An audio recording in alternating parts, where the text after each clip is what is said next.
নমস্কার বন্ধুরা, আজ আমি চলে এসেছিলাম হুগলির তারাপীঠে, যেটা আমাদের বাড়ি থেকে 8 ঘন্টা যেতে হয়। আমাদের বাড়ি হচ্ছে মুর্শিদপুর, সেখান থেকে তারকেশ্বর মতো 8 ঘন্টা লাগে। এখানে দেখো তারকেশ্বর স্টেশন থেকে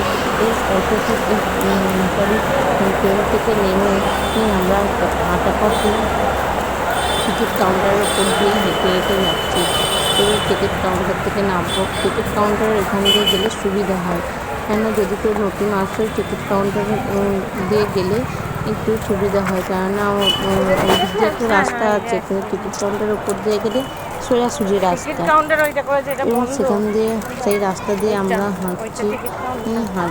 মানে সোজা যে এদিকে যে একটা কাউন্টার আছে বাঁ দিকে, সেই কাউন্টারের পাশে যে একটা সোজা রাস্তা, সেই রাস্তাটা ধরেই আমরা হাঁটছি।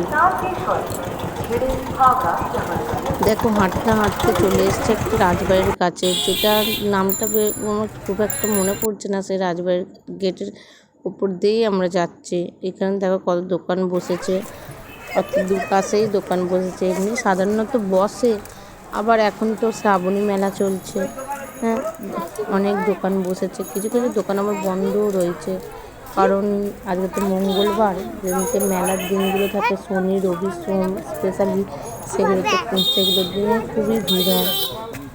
দেখো এখানে বেশিরভাগ দোকানে ঠাকুরের মূর্তি বা মহাদেবের মূর্তি আছে।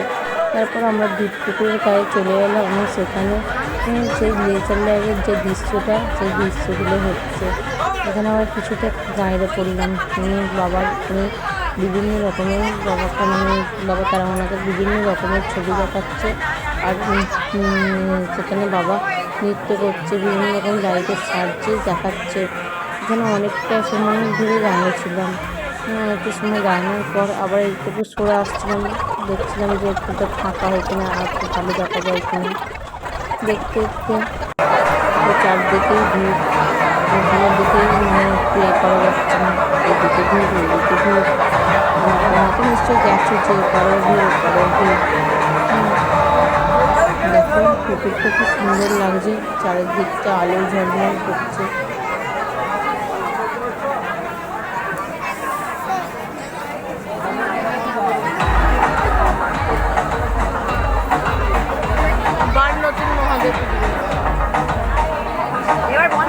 দেখো আলো ঝলমল করছে, পুকুরের জলেতে করছে। আর এখানে দেখো বাবা দেখাচ্ছে জল থেকে। তারপর আমরা চলে এলাম স্টেশনের কাছে। স্টেশন মানে এখান থেকে বাবা তারানাথের মন্দির থেকে বেরোচ্ছি, বেরোতে আমরা তারকেশ্বরের স্টেশনের কাছে চলে এলাম। চলে এসে এখানে 8টা 22-এর ট্রেন ধরে নেবো বলে তাড়াতাড়ি করে আসছি। এসে আমার ট্রেনে উঠে পড়েছি, কেন সিগন্যাল হয়নি, কিছুক্ষণ পরেই সিগন্যাল হয়ে যাবে এবং ট্রেনটা ছেড়ে দেবে। অনেকটা সময় দাঁড়িয়েছিলাম, কেন এসব দেখার পর বাড়ি যেতেও ইচ্ছা করে না। ওগুলো দেখবার জন্য